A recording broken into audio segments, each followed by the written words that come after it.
మీ ఎలాంటి వ్యాపార ప్రకటనలకైనా వెంటనే మా ఛానల్ సంప్రదించండి. ప్రస్తుతం మనతో పాటు ప్రముఖ ఆధ్యాత్మికవేత్త, జ్యోతిష వాస్తు పండితులు, లలితాదేవి ఉపాసకులు బ్రహ్మశ్రీ నానాజీ పట్నాయక్ గారు ఉన్నారు. గురువుగారితో మాట్లాడదాం. నమస్కారం గురుగారు. శ్రీమాత్రే నమః. గురుగారు, ఏప్రిల్ మాసం విశేషంగా కుంభరాశి వాళ్ళకి ఎటువంటి పరిణామాలు ఉండబోతున్నాయి? వీళ్ళు ఎటువంటి జాగ్రత్తలు తీసుకుంటే ఈ మాసం వీళ్ళకి అన్ని విధాలా కలిసి వస్తుందంటారు? కుంభం వారికి కనుక చూసుకుంటే అండి, ప్రస్తుతం అయితే రాహు ఉన్నాడు రాశిలో. ఈ రాహు కొంత ఇమాజినేషన్స్ వీటిని ఇస్తుంటాడు. కుటుంబ స్థానంలో శని, కుజ, రవి గ్రహాలు ఉన్నాయి.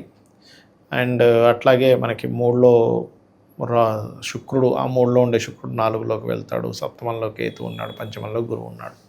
ఈ యొక్క చంద్రుడు ఆల్మోస్ట్ కన్యారాశి నుంచి సింహరాశి వరకు 4 రోజుల పాటు తిరుగుతాడు.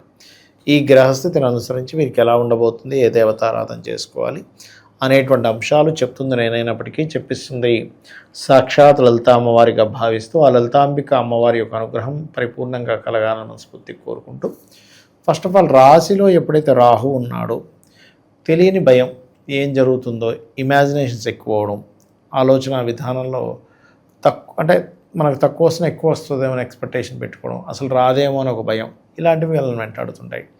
దీనికి సింపుల్గా దుర్గాదేవి యొక్క ఆరాధన, దుర్గా నామాన్ని స్మరించడం, ఓం దుమ్ దుర్గాయ నమః అనే నామస్మరణ చేయడం మంచిది. ఇక కుటుంబ స్థానంలో ఈ గ్రహాలు ఉన్నందుకు ఓం నవవిద్రమ బింబశ్రీ ఞక్కారి ధనచ్చదాయ నమః మంత్రం చేసుకుంటే మంచిది. సంతాన స్థానంలో గురువు ఉన్నాడు కాబట్టి సంతానం వల్ల కొంత స్ట్రెస్ ఉన్నప్పటికీ సంతాన యోగం కూడా కలుగుతుంది. ఈ నెలలో లగ్నరాహు సప్తమ కేతువు వల్ల వివాహ జీవితము, వివాహ నిర్ణయాల విషయాల్లో ప్రధానంగా వీళ్ళు జాగ్రత్తగా ఉండాలి. ఇన్వెస్ట్మెంట్స్ పరంగా ఎలాంటి జాగ్రత్తలు తీసుకోవాలి? ప్రలోభాలకు గురే అవకాశాలు మనకు కనిపిస్తున్నాయి అంటారా వీళ్ళు? ప్రలోభాలకంటే ఎటువంటి ప్రలోభాలని మీ క్వశ్చన్? అంటే ఎక్కడో ఏదో ఉంది, అది అక్కడ ఇన్వెస్ట్ చేయండి అనో, లేదంటే డబ్బులు ఇమ్మనో, ఏదో ఒకటి కొంచెం ఉంటుందండి. ఎందుకంటే లగ్నంలో రాహు కదా, ఊహాశక్తి ఎక్కువైపోతూ ఉంటుంది. ఏదో ఇప్పుడు చిన్న ఎగ్జాంపుల్ చెప్తా చూడండి. ఏదో సౌండ్ వచ్చింది, ఎవరై ఉంటారు, దొంగ అయి ఉంటాడా, లేకపోతే ఏదైనా ఆత్మ, అంటే రకరకాల ఆలోచనలు వెళ్ళిపోతూ ఉంటాయి కుంభం వారికి. చంద్రుడికి రాహుకి సంబంధాలు ఏర్పడింది కాబట్టి అదొకటి. అయితే ఇక్కడ ఇటువంటి అపోహలు ఇవన్నీ పోవాలంటే మెడలో చిన్న దుర్గాదేవి లాకెట్ వేసుకోవడం, చండీ వినడం చేస్తే కూడా సరిపోతుంది. ఇక వీళ్ళకి ధనపరంగా ఎలా ఉంటుంది గురుగారు? ధనపరంగా ప్రస్తుతం ప్లస్సా మైనస్సా? మరి ధనం నిలబడాలంటే ఎలాంటి పరిహారాలు చేసుకోవాలి? ఒకటండి, ధనము రకరకాల మార్గాల ద్వారా రావడం జరుగుతుంది, ఒకటో పాయింట్. రెండోది, ధనం వల్లే కొంత ఘర్షణలు కూడా ఉంటాయి. గతంలో ఎప్పటి నుంచో సంతానం ఇంకా సెటిల్ అవ్వలేదు, ఫైనాన్షియల్గా సెటిల్ అయితే బాగున్ను అని అనుకునేటువంటి వారికి, కుంభం వారికి ఫైనాన్షియల్ సెటిల్మెంట్ సంతానానికి కలుగుతుంది. సంతానం వల్ల వీళ్ళకి కొంత సపోర్ట్ లభిస్తుంది. అయితే వీళ్ళు ఎక్కువగా ఓం ధర్మాధ్యక్ష ధనాధ్యక్ష ధనధాన్య వివర్ధిని నమః అనే మంత్రం చేసుకోవడం అన్ని విధాల ఉత్తమం. గురుగారు, ఇక ఉద్యోగస్తుల సంగతి చూద్దాము. వీళ్ళు ఆశించిన ఫలితాలు ఉంటాయి అంటారా? పనిలో ఏదన్నా ఒత్తిడి ఉంటుందంటారా? ఉద్యోగస్తుల విషయం కనుక చూసుకుంటే దశమాధిపతి కుజుడు 2వ స్థానంలో పాపగ్రహాలతో సంబంధం ఉన్నాడు కాబట్టి ఖచ్చితంగా ఒత్తిడి అయితే ఉంటుంది, మార్పు ఉంటుంది. ప్రధానంగా ఉద్యోగంలో మార్పు అనేటువంటిది బలంగా చూపిస్తుంది. అండ్ అలాగే ఉద్యోగ సంబంధించినటువంటి విషయాల్లో మార్పులు ప్లస్ ఉద్యోగ కొత్త అవకాశాలు రావడము ఇవైతే బలంగానే ఉన్నాయి. ఎందుకంటే దశమాధిపతి ఎప్పుడైనా డ్యూయల్ సైన్లో ఉన్నప్పుడు 2 జాబులు చేయాలనిపించడం.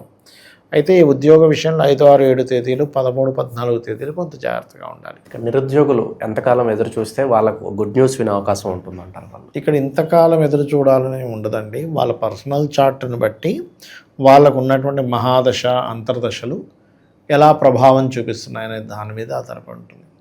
అయితే ఉద్యోగం రావాలి అంటే మాత్రం లలితా సహస్రనామాలలో ఓం మాణిక్య మకుటాకార జానుద్వయ విరాజితాయే నమః అనే మంత్రం చేసుకుంటే చాలా చాలా ఉత్తమం.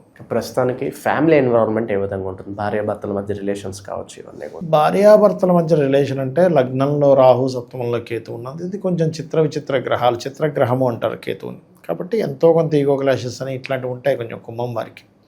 కాకపోతే ఫ్యామిలీ హౌస్లో ఎప్పుడైతే అధిక గ్రహాలు ఉన్నాయో, ఈ అధిక గ్రహాల యొక్క ప్రభావం ఏదైతే ఉందో ప్రధానంగా ఇది కొంచెం ఫ్యామిలీలో కొంత ఘర్షణ వాతావరణాన్ని క్రియేట్ చేస్తూ ఉంటుంది.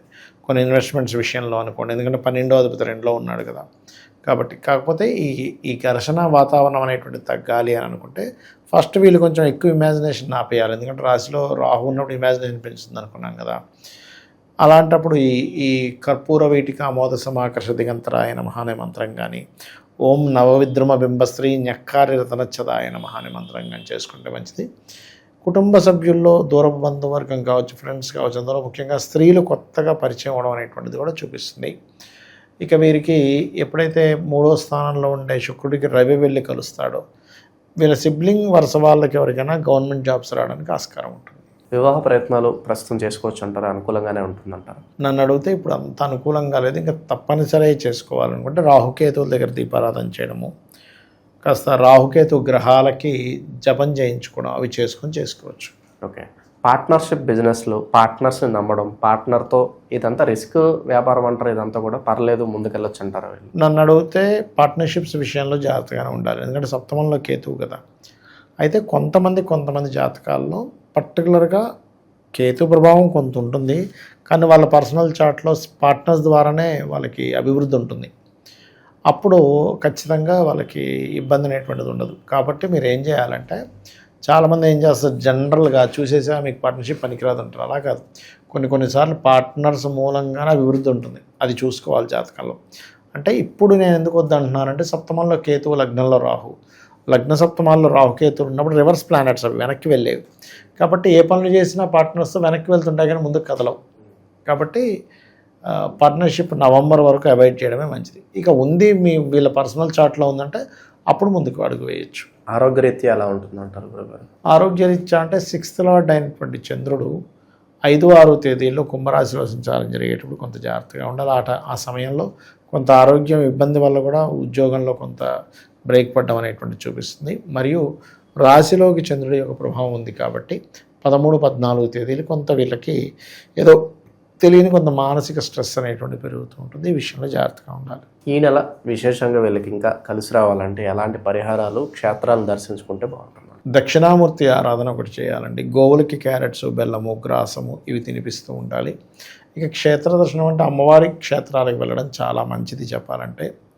ఎందుకంటే ఈ పంచమాధిపతి భాగ్యాధిపతి చతుర్థంలోకి వచ్చి 4లోకి, అంటే 3లోకి వచ్చి 4లోకి వెళ్తున్నాడు కాబట్టి అలా ఆ రకమైనటువంటి రెమెడీలు చేసుకోవడం మంచిది. అమ్మవారి క్షేత్రాలు కంచి కామాక్షి, మధుర మీనాక్షి ఇలా ఉన్నాయి కదా, లేకపోతే మనకి దగ్గరలో దుర్గాదేవి యొక్క ఆరాధన చేయడం, దుర్గాదేవి ఆలయానికి వెళ్ళడం మంచిది. అయితే ఎప్పుడైనా క్షేత్రాలు వెళ్ళినప్పుడు కనీసం 3 రాత్రులు నిద్రలు చేయాలి. ఇలా వెళ్ళి అలా వచ్చేస్తుంది, దానివల్ల పెద్ద ఫలితం ఉండదు. 3 రాత్రులు, కొన్ని అయితే కాశీ లాంటి ప్రదేశంలో 9 రాత్రులు అని కూడా చెప్పారు. ఫలితం బాగుంటుంది అలా చేస్తాయి. ఓవరాల్గా ఈ రాశి వాళ్ళకి ఈ మాసం ఎలా ఉంటుందో, ఎటువంటి జాగ్రత్తలు తీసుకోవాలి, మంచి విశ్లేషణ అందించారు. ధన్యవాదాలు. శ్రీమాత్రే నమః.